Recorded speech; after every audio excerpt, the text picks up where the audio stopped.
নমস্কার, সুধা kitchen blog থেকে অনেক অনেক স্বাগতম আপনাদের সকলকে। তো সকাল সকাল চলে আসলাম, দেখুন বৃষ্টি ভিজে সকালের সাথে।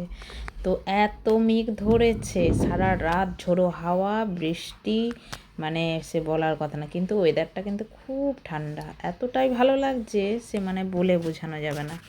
ওয়েদারটা এত ঠান্ডা, এত গরম ছিল, এত গরম যে একটু সারা রাত ঝোড়ো হাওয়া আর বৃষ্টি হয়েছে, তাতেই ঠান্ডা হয়ে গেছে গোটা চারদিক। তো কাজ তো করতে হবে, কাজ না করলে তো আর দিন যাবে না বসে বসে। তো কাজকর্মগুলো শুরু করেছি, এগুলো এই ঘরটা পরিষ্কার হয়েছে, ওই ঘরটা পরিষ্কার করছিলাম। তো কিছুটা বালতিতে জামা কাপড়গুলো ধুয়ে রেখে দিয়েছি, বৃষ্টির মধ্যে কোথায় মিলবো। এই তো দেখুন না, আবার বৃষ্টি শুরু হয়ে গেছে। দোকানের ছেলেদেরকে চা করে দিল। তো এবার বৃষ্টির মধ্যে তো আর জামা কাপড় আর মিলতে যাওয়া যাবে না। এবার রান্না বান্না কী করবো সেটাই ভাবছি বৃষ্টির মধ্যে। আমার একটু আবার বৃষ্টি হলে না খিচুড়ি খেতে ইচ্ছে করে, কিন্তু বাড়ির আবার অনেকে খায় না। তো এবার তাদের কথা মাথায় রেখে নিজের ইচ্ছেটা ত্যাগ করতে হয়, জানেন তো, এক সাইডে রেখে দিতে হয়।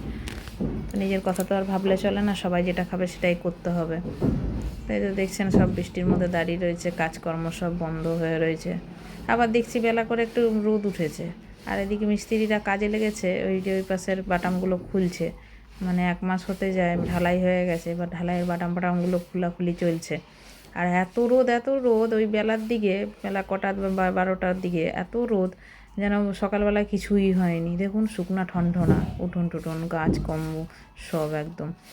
সে যাক, চলছে।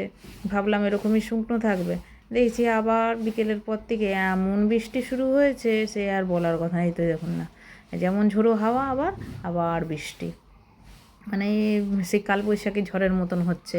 আগেকার কালবৈশাখী ঝড়গুলো যেরকম হতো, এখন তো আর সেরকম কিছু হয় না। ওই যাক,